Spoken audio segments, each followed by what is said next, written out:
A.C.E.S Junkyard Podcast, redefining role warfare, one pug drop at a time.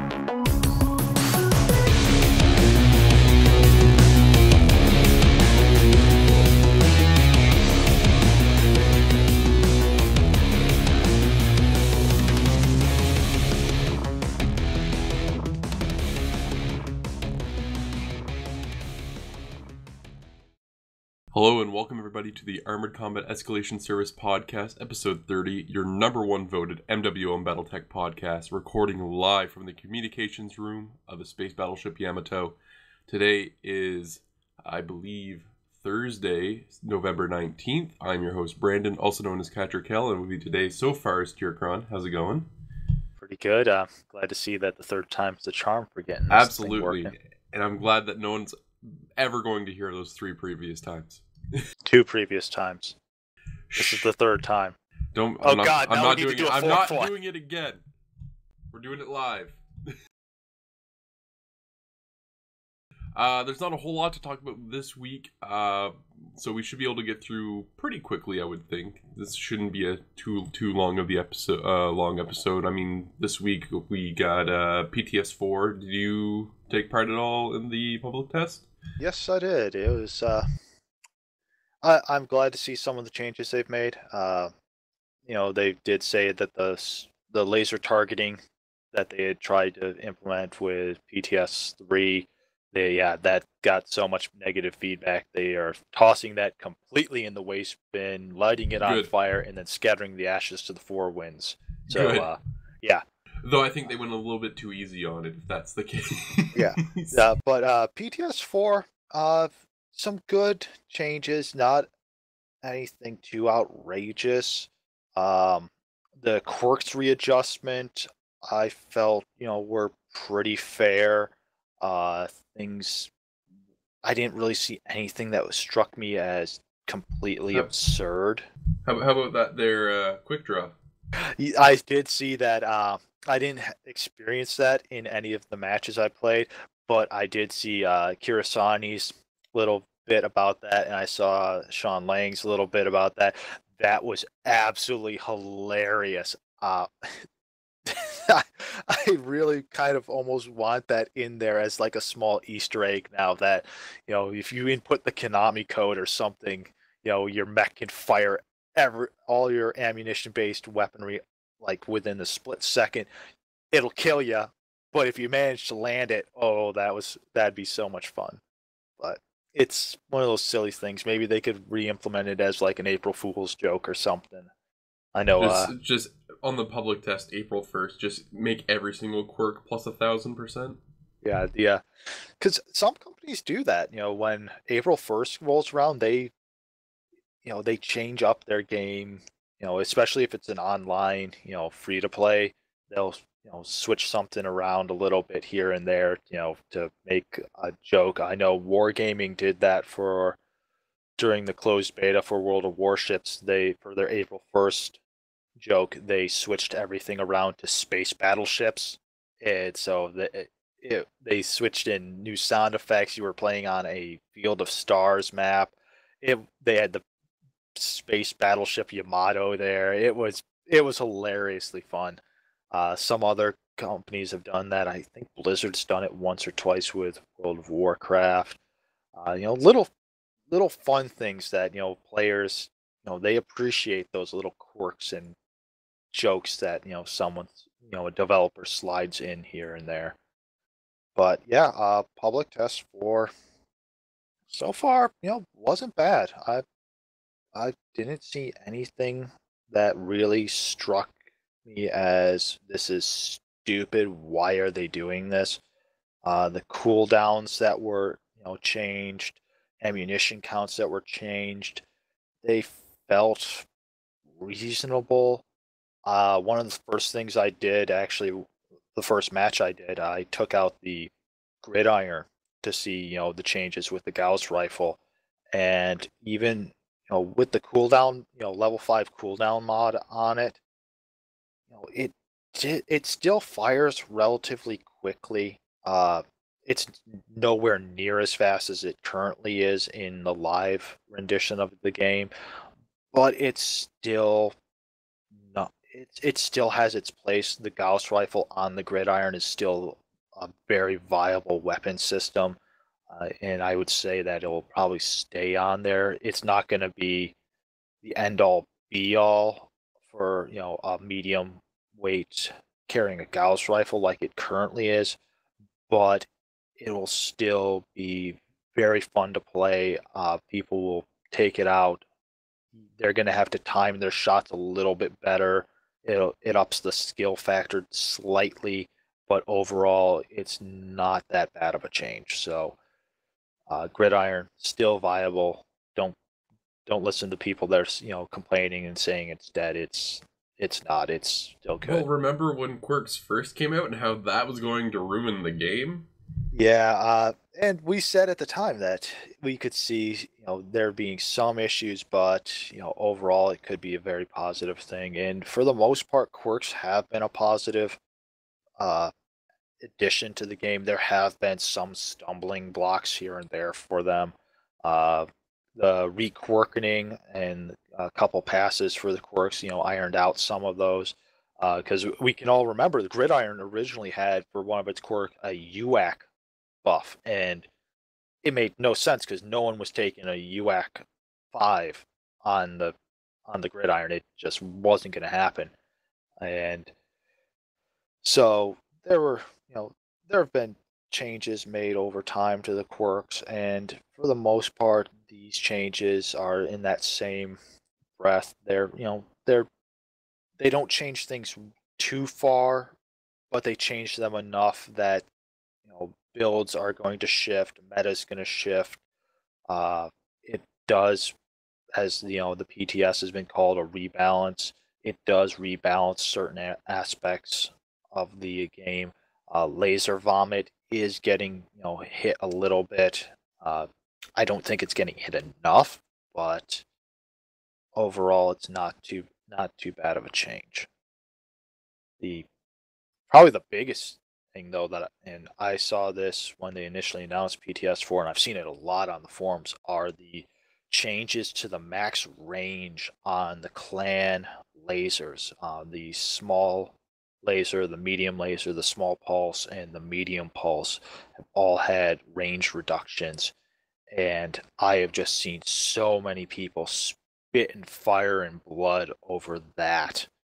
Um, if you aren't aware, the medium range, the ER medium laser for the clans is having its max range reduced to 688, which is down from 810. And apparently that is not optimized range. That's the max. The so I don't know what the optimized range is offhand now for that, but it's it's a it's a definite change, and it makes, from a lore perspective, I can see a lot of people, complaining because the clan ER mediums and smalls, all of their lasers are supposed to have, somewhat ridiculous range. But for the game perspective, that they kind of break certain aspects.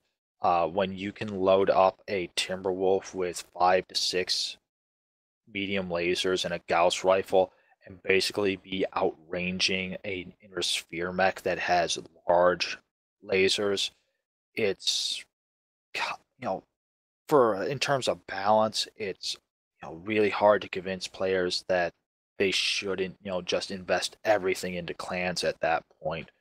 Um, so while I know people are not going to be happy about it overall for the aspect of the game of keeping the game fun, it's something that really does need to happen. It's going to be a little painful for the super ultra clan meta players, and even for the more casual clan players.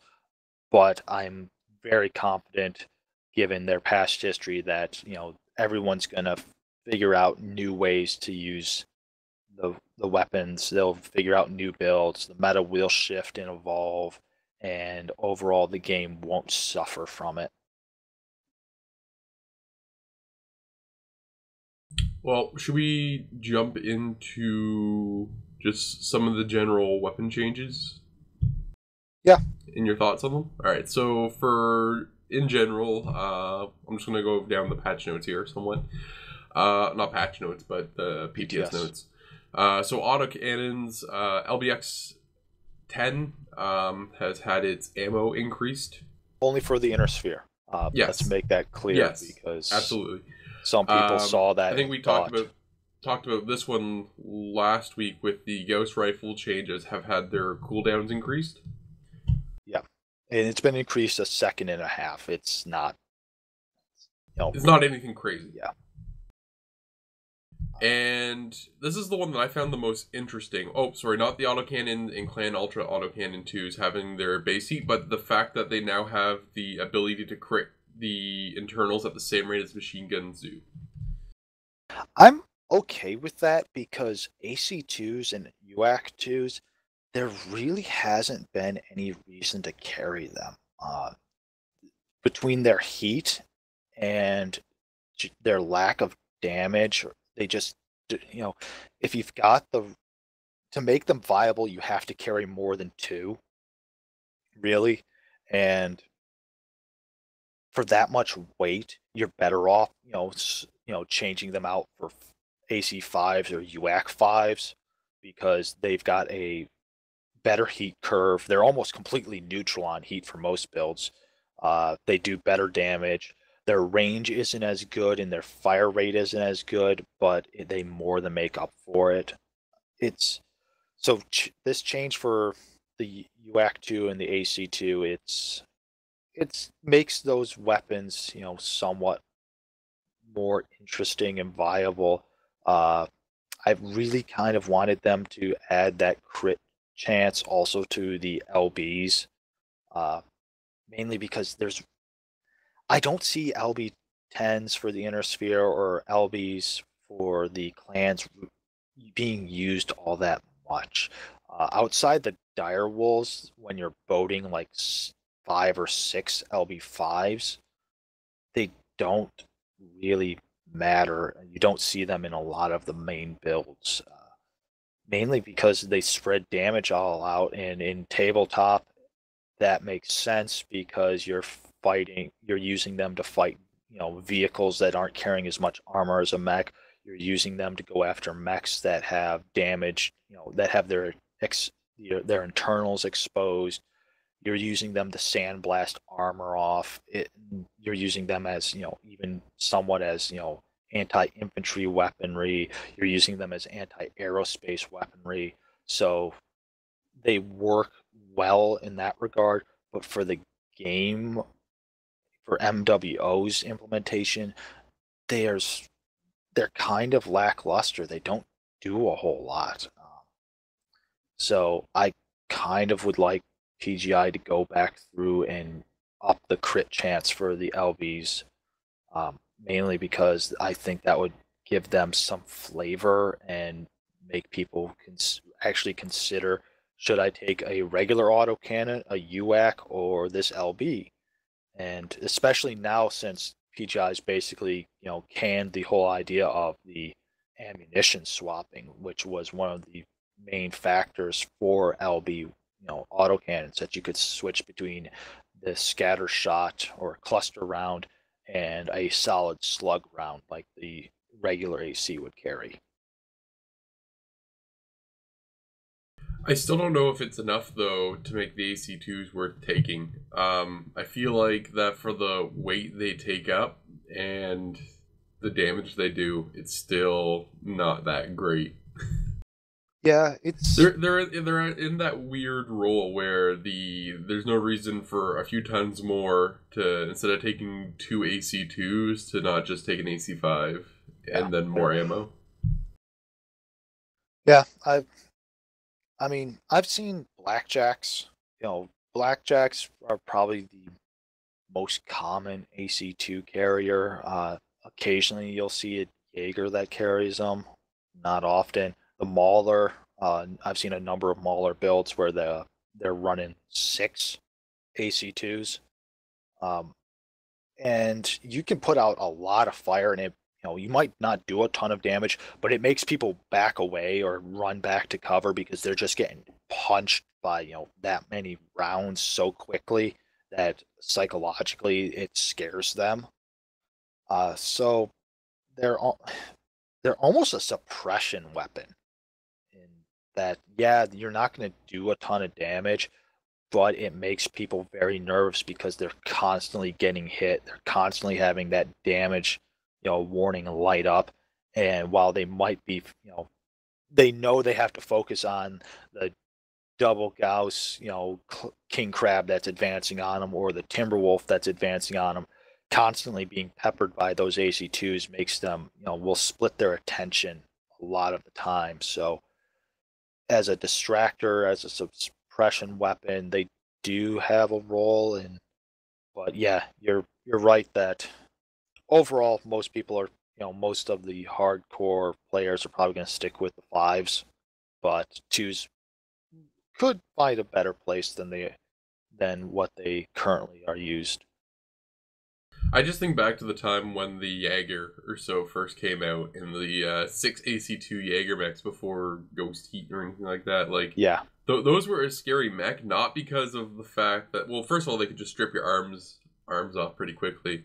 But that was the only biggest threat they had. It was just a hilarious build that got some work done, but it wasn't like overpowered or anything like that. I would love to go back to that. yeah.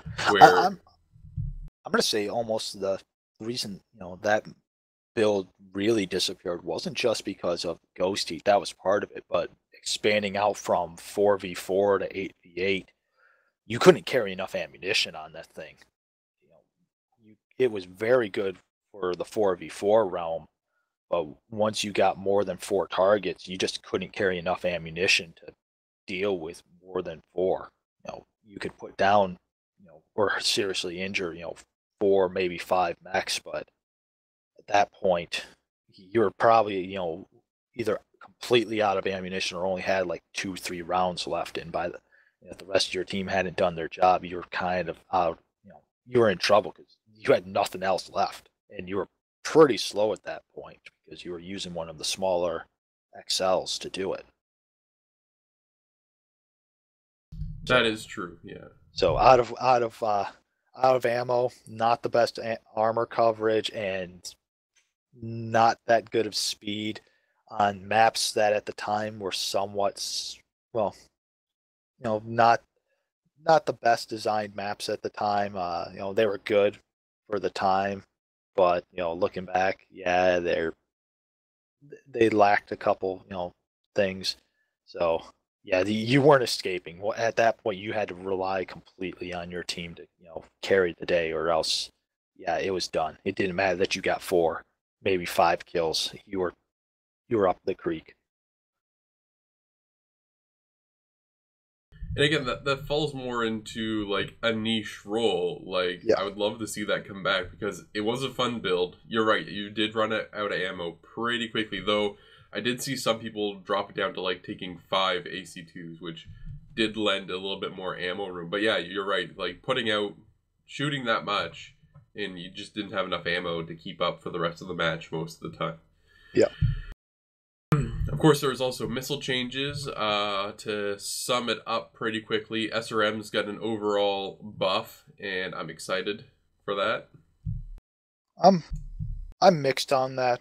I liked where SRMs were right now. I kind of liked them because they were somewhat of a skill weapon that you couldn't just fire and forget. You had to lead your target. You had to kind of plan when to launch your SRM spread. Now with PTS, they're faster. The spread is reduced. I don't know if I really like the idea of the spread being reduced, mainly because the if you took an entire SRM bomber, you could do a ton of damage, across the board to a mech. But if you ran into a really heavily armored, enemy like a dire wolf or a king crab, you often could not concentrate enough damage fast enough to put that thing down. So while you were really dangerous to medium mechs and to heavies, when you ran into mechs that were either too fast or too well armored, you were in trouble, and you had to play as you had to play smart. You had to play with team, the rest of your team in order to be the most effective. Now, I'm worried that that's gotten taken away, and so the SRM bomber is just going to be that much more dangerous and viable completely across the board. So I'm I'm mixed on my feelings for this one. Hopefully, it'll be okay, but I'm not certain about it. I think it'll be fine. The spread, I do agree. The spread, it could be an interesting thing. I didn't really notice too much of a difference aside from like, I guess on the twos and the SRM4s, I noticed a bit of a difference. Well, a big difference with twos and fours, but sixes were kind of just meh to me. Like, Yeah, it seemed the same. And most people SRM6 boat, they don't mix and match. I think you'll start to see, depending on how things go, you might see a little bit more SRM4 boating just because of that reduced, like that big jump in a reduction of spread. yeah, And with that, the damage will also decrease a little bit because the boat, like the points you're taking up, that sort of thing, is not the same amount of damage as you could output with these sixes. But overall, I still think it's a fine change because, well, one, I like to brawl, and you don't see that as much right now. You see basically just the same old long range fighting that yeah. always happens. So anything to encourage more closer fighting, I think is great in my books. So there's that.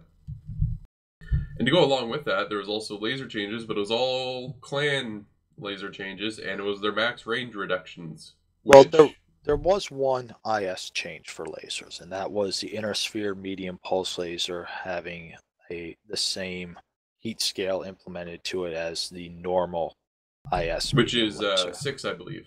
Yeah. Yeah.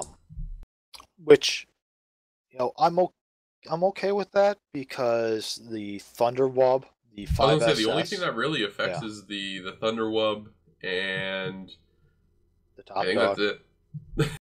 the Top Dog, the Thunderwub, Yeah, but the Top Dog was already running yeah, hotter than the Thunder Wub, and with the Top Dog, you would just group them in groups yeah, of 4 yeah, and and run so it. this is, you know, a number of people have been saying this is a death knell for medium inner sphere medium pulse, but the fact that it's sitting at 6, that you can fire 6 of these things and have no ghost heat to it, that's still a lot of pulse lasers going off.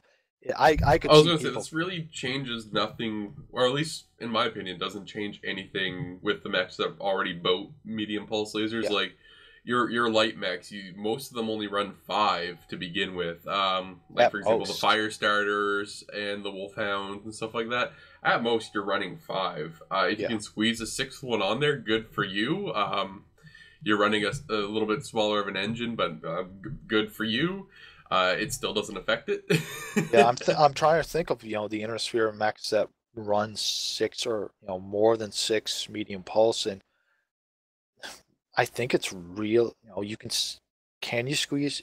Yeah, yeah, I think you can squeeze 7 onto the Thunderbolt 5SS, but I don't know a lot of people that do because they want that extra heat sink and heat sinks or the extra armor or the little bit more speed that they can get with it.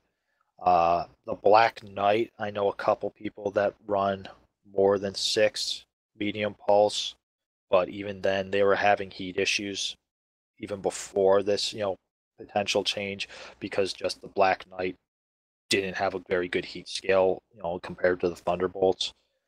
I'm trying to think if there. I don't think the Stalker runs. I don't think there's any of the Stalkers that run, more than 6. And the only assault mech that I can think of does Is there an awesome build that runs more than 6? I don't I think think there there is. is, but again, just group them in 4 and 4. Yeah, I know the I mean, basically that's going to come down to the main thing of it. Like just group it in 4 and 4, or 4 and 3, or whatever variation of that, and yeah, use I know that. there's a number of people that run the Boar's Head with the medium pulse. They run 6 medium pulse on it, and they have them. Even then, they have them grouped 3 and 3 because they're using them on different arms, and that way they're firing one arm at a time, which is great for when they're trying to take down UAVs. But yeah, I don't see this being the death knell that people have been calling it. So I think people just need to calm down a little bit, rethink their assessment.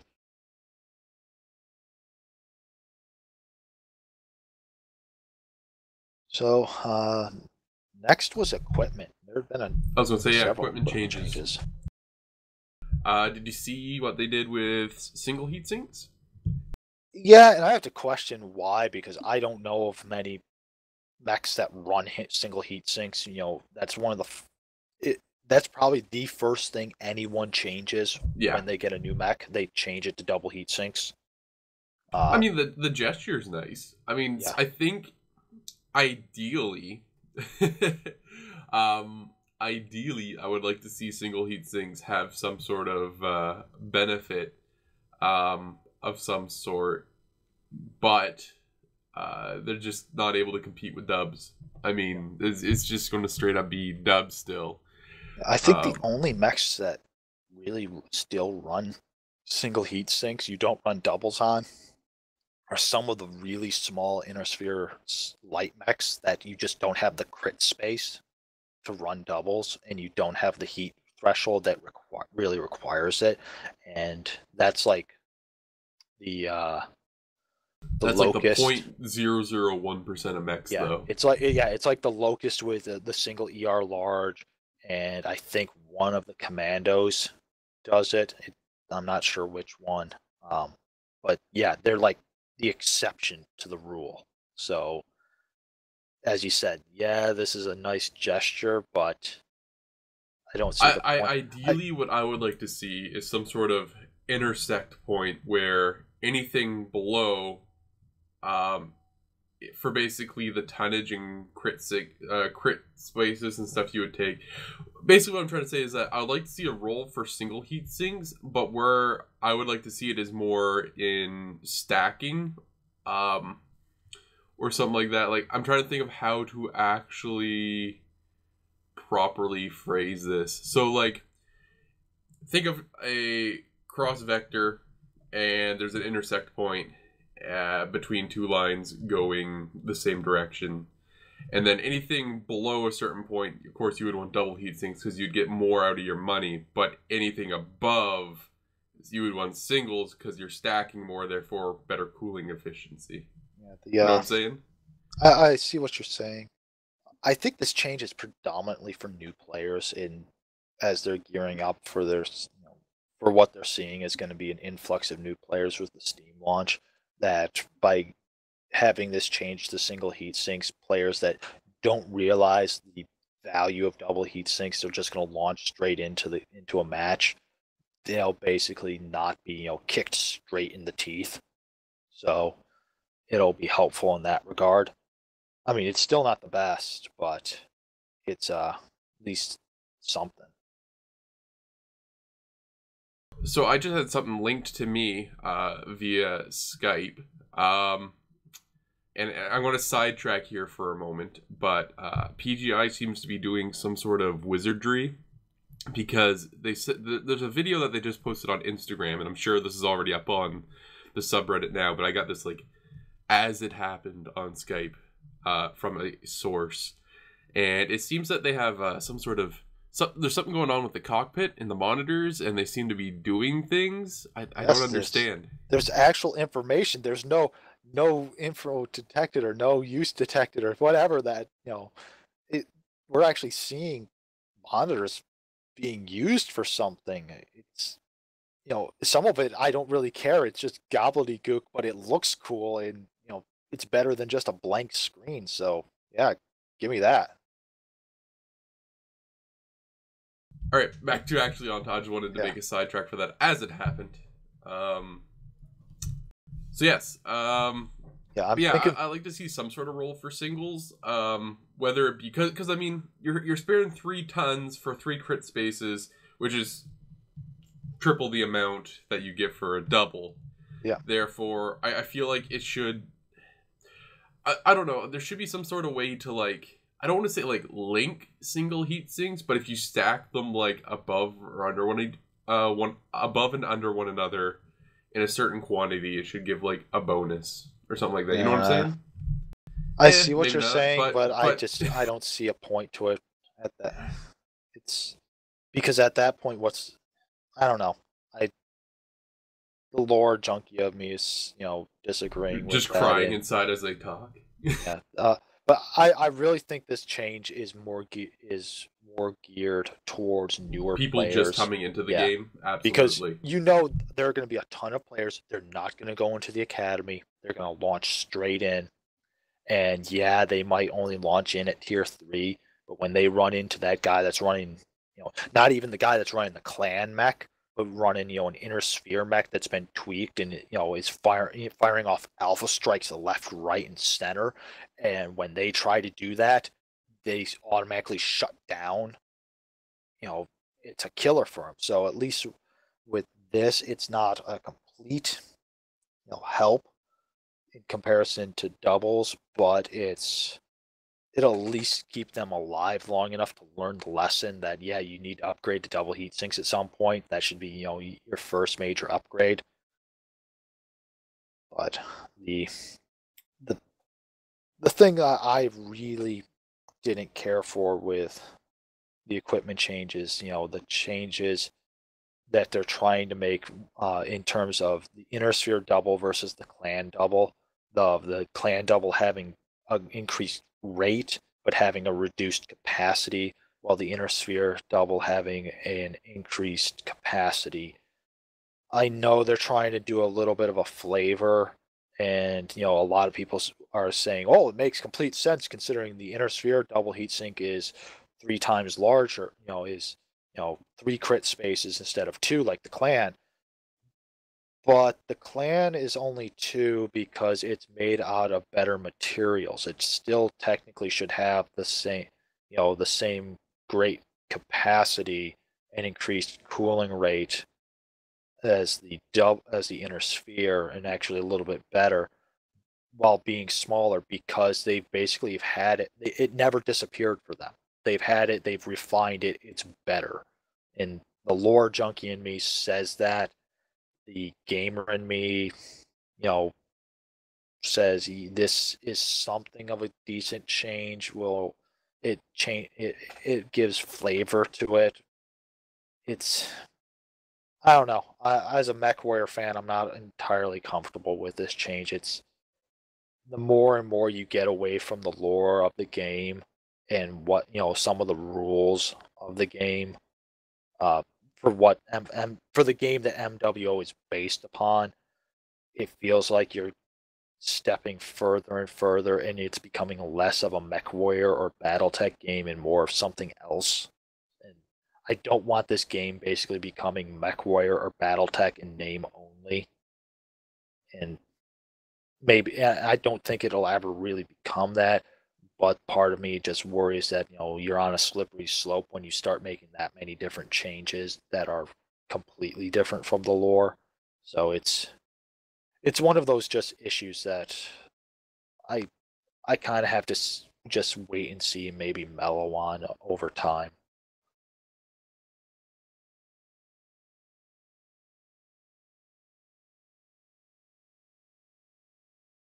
I'm going to try to transition this.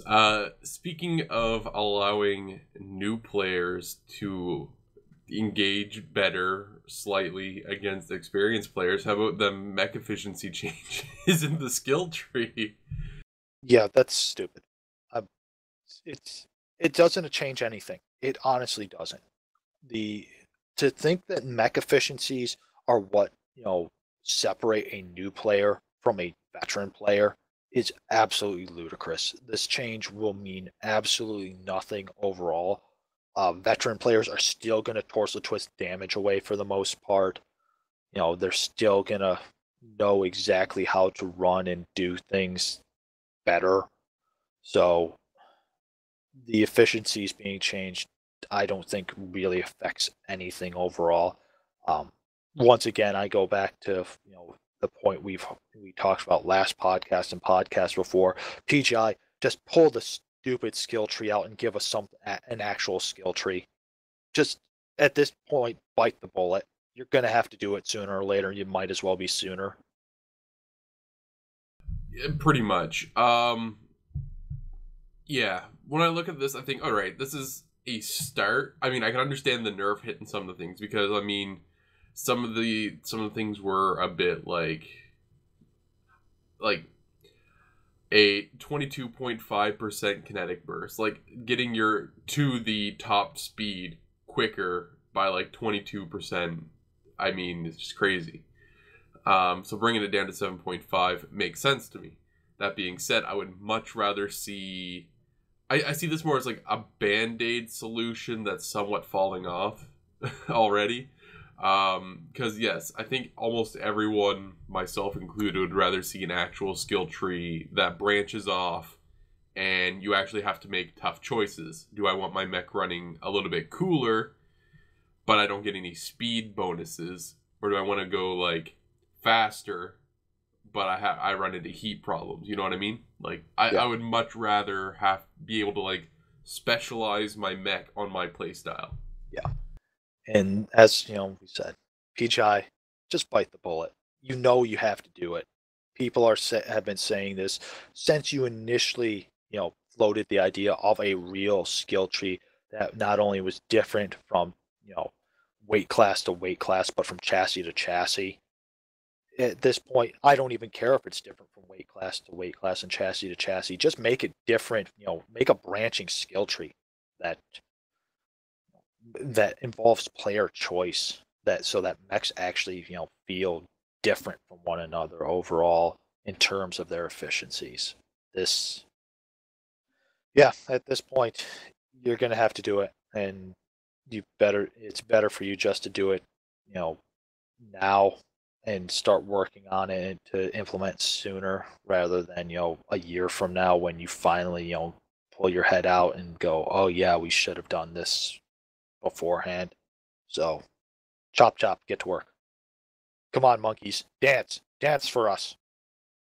So that we may complain once again. Of course, there was also changes to how Clan XLs function.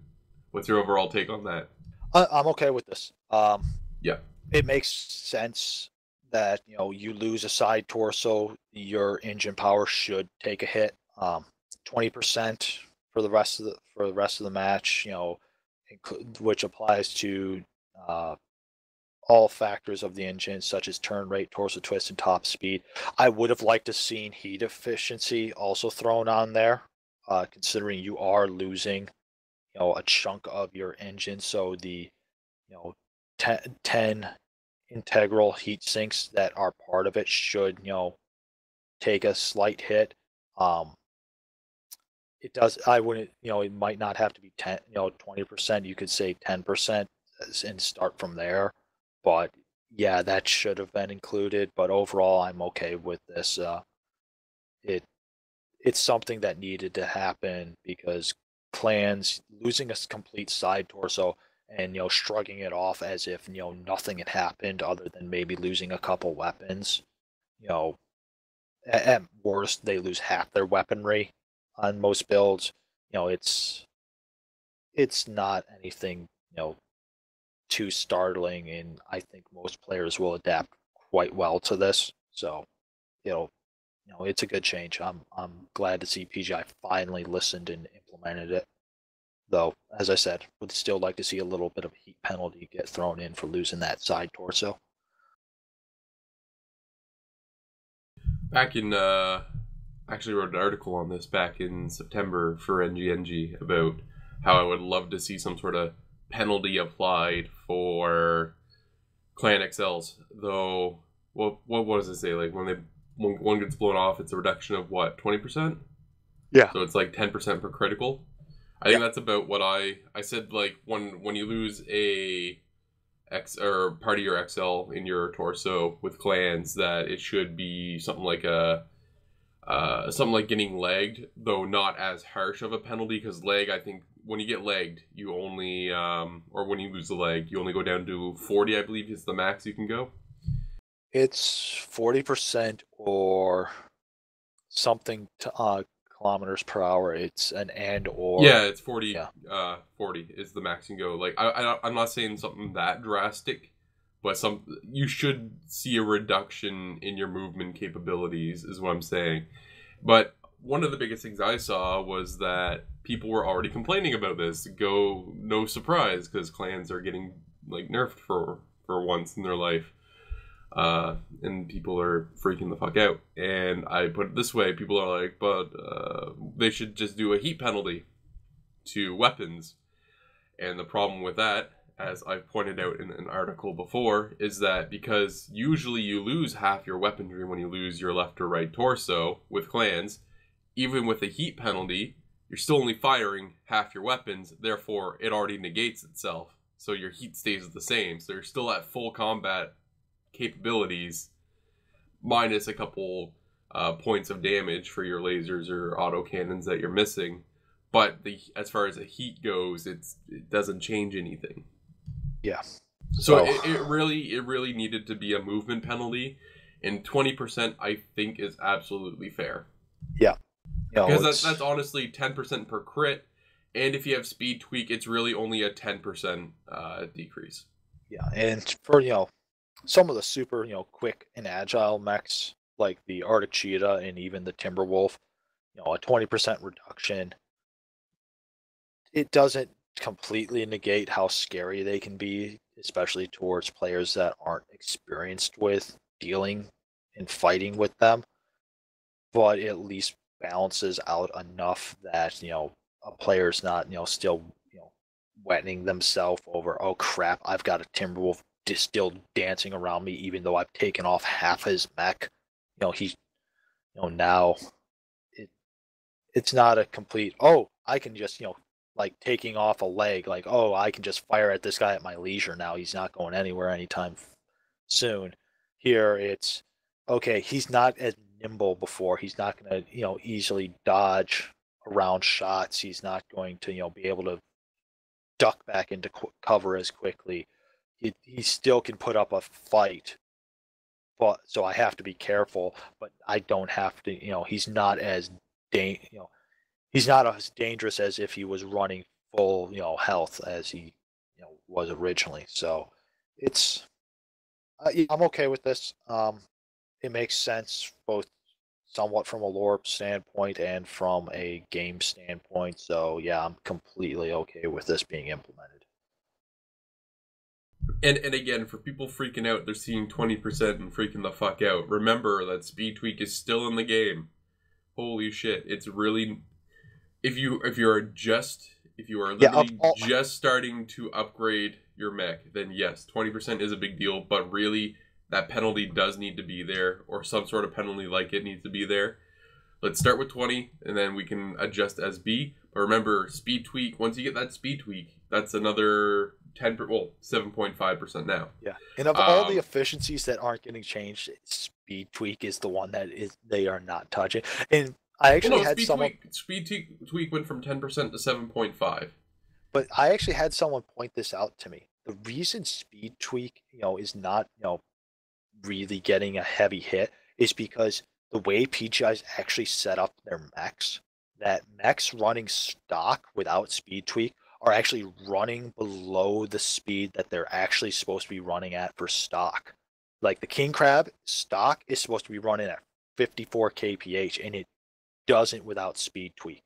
Or I'm sorry, not the King Crab, the Direwolf. It's supposed to be running at 54 kph without speed tweak, and unless you have speed tweak, it only runs at 48. So for PGI, it's either leave speed tweak relatively alone, or go back through to your code and re-up all the values across the board for the top speeds for all of the mechs in order to actually make them in line with what they should be originally, and then have speed tweak on top of that. So it's in part of me is saying is that PGI is doing this just so they don't have to do the extra work, but I can't say that for certain. It just strikes me as funny that that's the one that they seem to be avoiding the most, is the speed tweak.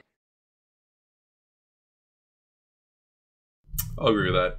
But I just want to point out that that speed tweak will reduce the reduction by 12.5%, or to only 12.5%. Just pointing that out. Yeah, 10% to 7.5%. It's 12.5. 7.5, not 12. It's going from 10 to 7.5. I don't know where you're getting 12 from. No. So if you're running a Clan XL and you have speed tweak and you lose your torso, you'll only have a decrease now of 12.5. Yeah. Yeah. That's where I'm going with it. Okay, you have to put that in some context there, because it sounded like you were commenting just on speed tweak and not. Oh no, yeah, the speed tweak, the combined thing of speed tweak plus speed tweak is now 10% to 1,000%. So 10% to 7.5%. So, but trying to confuse the issue. Fine. Jesus. Of course, quirk changes, we already touched on that a little bit, but was there any mechs that you were surprised by? I was actually happily surprised that Victors got a nice upgrade to their quirks. It makes them more viable, and I'm happy to see that, because I've liked the Victor. It's just hard to play, especially after quirks came out, because it's an assault mech that you kind of need to run a Excel in order to make it scary, because if you don't run the Excel, you have to make the hard choice of, okay, do I take firepower, do I take armor, or do I try to make this thing agile? And you can't really do even two of the three. So with an Excel, you can at least do two of the three, and the Victor needs that. So with quirks, it makes it a lot easier to balance out those two of three options. You don't have to really min max as hard when you're doing a Victor build. I would also like to say I'm disappointed that they didn't change, throw in a jump jet quirk for the Highlanders. I keep asking for that every single time, and a lot of people I know keep asking for it, and they don't do it. I mean, yes, I understand they don't want to bring back the jump sniping, but honestly, at this point, Highlanders just need to be able to jump jet. They need to be able to clear obstacles. Even if the Highlander can jump snipe, that'll be one mech. It won't be the entire, basically, meta of Highlanders, Victors, everything. It won't turn into that again. If the Highlander gets a bonus to jump jets via quirks, I don't think it would be an issue. Yeah. At least how it's currently, the game is currently. Yeah. But I'm with you. The Victors are what actually surprised me quite a bit, because I was not expecting them to actually more or less become good again. Yeah. Other than the Victors, though, I didn't see anything that was really like, oh yeah, they've made this mech viable now. I mean, most of the mechs beforehand, were somewhat viable. If they aren't viable, it's not something that quirks can really fix. I'm looking at you, Orion, where your hitboxes are so terrible. And I'm also looking at you, Quick Draw, but it's not your fault. They just made you super huge, and you, Trebuchet, you also are super huge when you should be much smaller.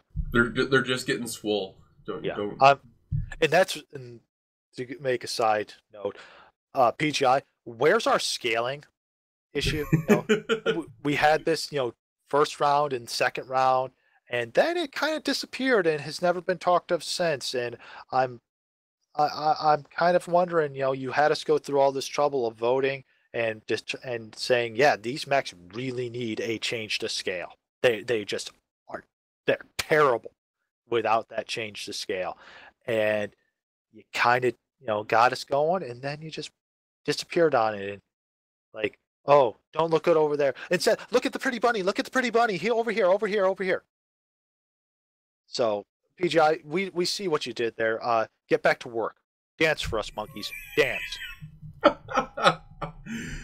Oh, Tyrcon, you're becoming bitter. I'm becoming bitter, You're and I'm becoming not an old becoming man. salty. I'm just trying to keep. I'm trying to speak truth to power. Is my philosophy. At this point, To the power of what? yeah, PGI's been in this game now. Almost 3 years, or just a little bit Are we over 3 squaring years. it? Yeah. They should know at this point. What they need to do. There's no more. There's no cover behind an excuse that they can use ignorance. Ignorance is no longer an excuse for them of, oh, we're just starting out, we don't have the experience with this, or and they can't use IGP as a crutch of saying, oh, someone's holding us back. No. You've had, your shackles removed, you have the experience, you've been doing this long enough that at this point you need to start owning up to things, and you can't just trot something out and then completely forget about it afterwards after kind of promising it. You either need to say, okay, yeah, we talked about this, but we just can't do it at this time, so it's being put on the shelf. We'll try to come back to it within the next after the new year, or you just need to do it. Keep your community informed. When you make something disappear and you don't tell us, we get suspicious. When you tell us something, if you give it might not even be the best excuse, but at least you're telling us something, and we can often forgive that much better. So, you know, at, I'm sorry. I don't want to be salty. I don't want to be curmudgeonly. I'm just trying to speak truth to power at this point. And PGI, hopefully, if you ever listen to this, you understand and respect that. So how about that patch on Tuesday? Oh, the patch. It didn't really do a whole lot. I mean, overall. I mean, We can talk about C-Bizzle rewards. yeah, that's been a nice little change. I mean, Have you noticed an increase or decrease or? um, I have noticed a bit of an increase.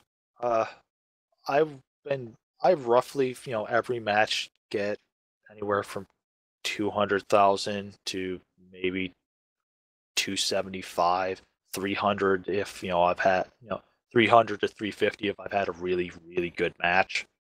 But those are, the exceptions. Now it's a lot closer where I'm hitting 300,000, almost every other match. So it's not bad. I was about to definitely say- I have was about not to had a say- Sean Lang 600,000 C-bill match. I saw that video go up. And I He was might like, have oh that, my but I still God. got my CW 1.2 million, so you can go bugger off. Yeah, yeah, definitely in CW this change, was really nice. I had my C-bill. It used to be, yeah, if I had a good match, I'd get the million easy. But now if I have a really good match, I'm getting like 1.5 almost, and I'm like, damn, this almost makes CW worth, more in terms of C-bills Worth the than wait. playing regular matches. Yeah, I'm gonna agree with you. I saw a slight uptick in my earnings, though not a whole lot. On a good match, I would see between a 50 to 100,000 increase, but I also run premium time, so Yeah. there's a bit of a difference there for numbers and stuff like that. But overall, I've seen an increase by, I would say, probably something like 25% on average if I had to average it out. Have you played any of the new Academy challenges? No, I have not. I was testing more of the regular queue stuff and seeing how it just makes me more and more excited for PvE stuff. Yeah, I've heard good things about it. People that have actually tried it out said that, basically what you said, that it makes them hopeful for a PvE experience. Uh, but yeah, overall, changes that were made in the patch were all right. The voting, the voting changes. I still don't like the voting system. I I, I just don't like it. Um, this makes it a little bit more tolerable, but I still don't like it. So I'm probably never gonna really like it. So Yeah, I somewhat agree. I mean, the way I see it is that all these games. Well, I think I've gone on this rant like 4 times now, but all these games that used to have map voting, that used to have that sort of thing, if you look at your console, like your Halo and stuff like that, no longer have it as of the most recent installment. And the reason why is that they say they want better matchmaking, and map voting took away from better matchmaking. So that could be them doing just PR bullshit, because we all know they all engage in that sort of shit. So whatever. But a lot of games are starting to move away from that. So, but now that we got it added in, I guess we just got to live with it. At least for now. For now. And then also we had hitbox adjustments on things like the Catapult, Commando, Hunchback, Jenner, Nova, Quick Draw, Raven, Locust, and of course the one everyone's blown the fuck out of, the Dragon. Yeah. Which, mechs need to have their hitboxes adjusted from time to time, but it still goes back to the scaling issue. Some of these mechs just need to be rescaled. There's nothing else you can do to change, things. Yeah, I think people are just complaining that the Dragon seems a little bit easier to kill now with an XL. I think that's just the biggest... Out of all the mechs, the Dragon's the one that I've been seeing. And of course the Catapult, but the Catapult's always been wonky. Catapult's always been, iffy with an XL, Ever since the VCRs got strapped to it. Yeah. I mean, you could take... I know a lot of people, myself included, they'll take a K2 and throw an XL in it so that you have the firepower. But yeah, you have to be really careful, because while straight on, center torso is pretty dominant. If you get flanked or hit from the side, yeah, you have to be torso twisted and left and right in order to try to spread that damage so you don't lose that XL. Now, head on, it becomes you have to be twisting a lot more now with the Catapult, and it's... I don't know. I don't know if that one really needed a hitbox change. The Locust. Part of me says it's a Locust. It's paper thin, no matter how you slice it.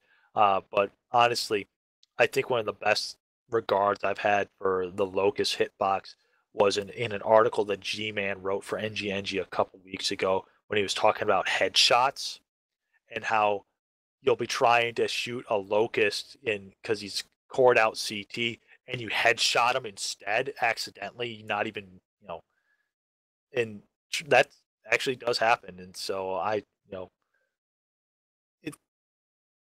don't see why hitboxes needed to really be changed on that one. Raven, didn't really see a need for it. Jenner, I'm not certain that really needed it either. So yeah, I'm not certain about these hitboxes, if they're really necessary, or if it's more just needs to be done with the scaling issue, especially for mechs like the Quick Draw. Yeah, I think scaling now is hopefully a priority. And then our final topic for the night, something that was also just announced today, are the performance packs. If you haven't read the article or the announcement yet, 4 new performance pack bundles are in the gift store. Basically, there's a light, medium, heavy, and assault. And what these are is you get 2 mechs, 1 clan, 1 inner sphere. Light mechs are Raven 3L and Articheetah Prime. Mediums are Hunchback 4P and Stormcrow Prime. Thunderbolt is the Thunderbolt 9 SE, Timberwolf C, and assault mechs are King Crab, Triple O B, and Direwolf W. What they don't say, and they probably should have, are these are the champion variants from what I'm seeing from screenshots. The Thunderbolt has the 3 large pulse, I believe it is. The Timberwolf C has the 4 or 5 medium lasers and 2 large pulse. The Crab has the 4 UAC 5s and 2 or 3 medium lasers. I'm not certain. So these are not your straight up, regular stock builds that they're throwing in there. These are look to be champion. For some reason, instead of throwing the champion C in parentheses on there, they're throwing an S in parentheses there. Don't know why. Seems stupid. The S is for Steam. Yeah. So these packs include the 2 mechs, a mech bay for each of them, Franken camo pattern, as well as colors applied and unlocked. 30 days of premium time that activates upon the next login. So that's active premium time, not banked premium time. There is an MC amount that's different per pack. It starts at 1,500 and tops out at 4,000. So it's a change of 500 to 1,000 per pack. And then there's a C-bill, chunk thrown in there, which starts at 2.5 million and tops out at 6.5 million. So these seem to be predominantly packs that are being set up for gift. They're in the gift shop, and I'm thinking that this is being used basically in getting ready for Steam. I think the gift shop's going to become more predominant with Steam coming in, which I kind of find silly. I think that really, you're double dipping there with the in-game store and the gift shop. Just let me use my MC in the gift shop, please. Yeah. PGI, please. Yeah, I want to gift people stuff, and all I got is MC. Yeah, this is so silly that you can only spend MC in the gifts in the in-game shop, and out in the gift store it only takes real money. Why can't you spend MC in one? It's just, I don't know. This seems, part of me says cash grab, but I don't really think it's a cash grab. I think it's just PGI's trying to set up for when this game is not being run directly out of their own website for when it goes to Steam. Which strikes me as funny because Steam, it seems most people buy packages on Steam through the Steam store. So if these are not listed in the Steam store, then I don't see people really purchasing them through, once this game goes live on Steam. So I'm confused, just how they plan to optimize their earnings on it.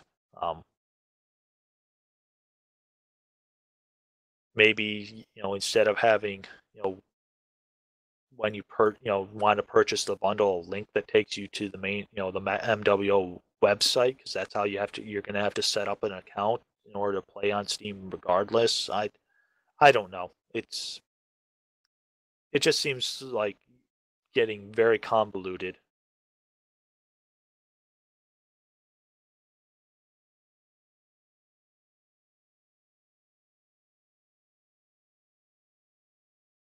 And Yep. I think the only other little piece is Wolfhound is now available for MC. So anyone that did not buy a pack that wants a Wolfhound, you got MC to spend, you can go get yourself some Wolfhounds. Just wait for C-bills. But Yeah, I think that's it. we don't have anything yet about if there's going to be a weekend event for this coming weekend. So really, the only things that are coming up that we are well aware of are the rebalance patch, which will be the first patch of December, the Steam launch, which will be the 10th of December, and shortly after that will be the Clan Origins 2C pack, which starts launching. No, I'm sorry, all of it launches on December 15th. They aren't spreading it out like they have for a lot of the past packs.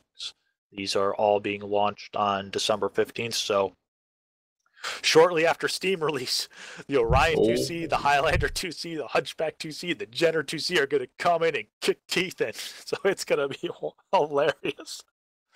Oh, God. Actually, I'm looking up here now. Actually, next month we actually get our Marauder game. Yeah. I forgot to mention that. And it's not until January 19th that we get the Warhammer there as well. So, but yeah, December I'm not too 1st, worried about Marauder. the Marauder. It's the double UAC 20 Hunchback that's running around that I'm going to worry about. Yeah. Well, I mean, the only reason to buy Origins is for that Hunchback, so... I don't know. I like the Highlander. The Orion might be interesting. Go to hell. I've always liked the Highlander. It's one of those mechs for me. Absolutely. But, I don't know, it's just a... Highlander. I mean, I think it's just going to be like the IS Highlander. It's going to be, just like the Orion 2C is going to be like the IS Orion and just the Orion might be interesting. Where you're going to see play from, you're going to see your Jenner, and you're going to see your Hunchback. That's what you're going to see play from. Yeah, the thing I'm going to be interested now is to see if all the clan players that only play Arctic Cheetahs, if some of them split to use the Jenner 2C. I don't think it's going to happen, but it might. Because honestly, right now, Arctic Cheetah is the only thing I see predominantly for clan light players. Occasionally, I'll see an adder, and maybe a kit box if they're bringing in the triple AMS, but not really. Those are exceptions now, not the rule. So it'll be interesting with Jenner 2C coming out. If some of the players switch over to that in order to have a light missile boat that is running just as fast and hitting with missiles and streaks instead of just small pulse or ER smalls.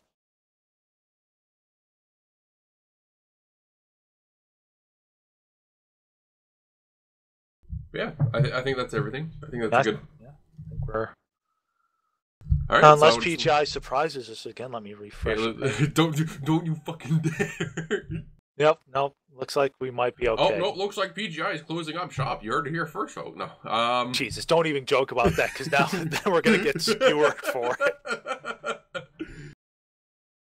As if we didn't get hate mail already. Yeah, that'll be a fun one. Alright, so thank you everybody for listening to the Armored Combat Escalation Service podcast. I've been your host, Brandon, and with me today, Pierron, and I wish you to see you next time, Mech Warriors.